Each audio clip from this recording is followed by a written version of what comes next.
So Stuart and I have walked down to the third green, just because this would be the first green we would tend to put on as a temporary. So I was going to ask Stuart why that might happen.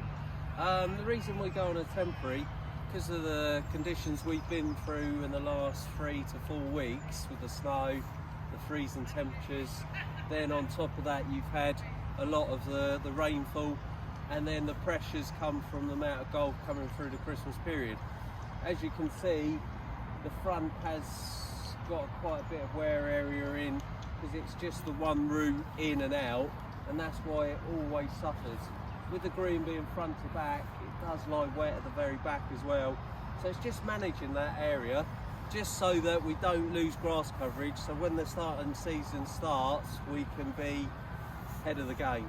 Perfect. So as you mentioned here about the wear areas, which I can see at the front here, and certainly at the front of the green, is it a case that once we go onto a temporary, we might not go back on the green, or have we got a chance going back on it throughout the next couple of months? If temperatures come up and we get some good daytime temperatures as well as the sunshine throughout the day, and as we stretch out, we've gone past the shortest day now, and as we stretch out, there is a chance we could go back on. But I just want to have that emphasis, is the best thing is rest and recovery.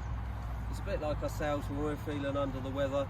That is the best resources for this particular situation.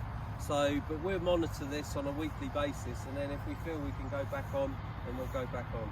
Perfect. So in terms of the difference between perhaps this green and one of the higher greens like the 13th, that's quite a big difference. Should we go and have a look to see more about the 13th indeed. and what that looks like? The difference you've got up on 13, we'll take a look up there in a minute, but with this surrounding area, you are surrounded by the trees, and with the low winter sunlight that comes up from the east, that's what causes the problem. We get a lot of shade over this area, but when we go up to 13, I'll explain why this is a more suitable area and why it thrives a lot better.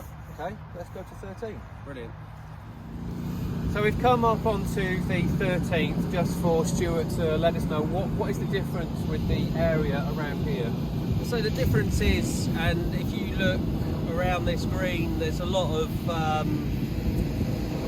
space. There's no tree line blocking out the winter sunlight when the sun comes up from the east.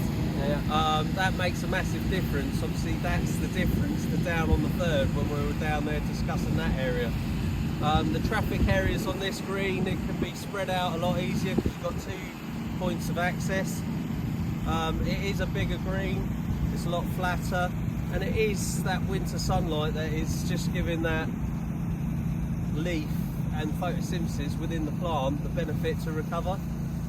Obviously the combination where we have, it is the lowest point down there, so temperatures are always lower down the third than they are up here on the 13th.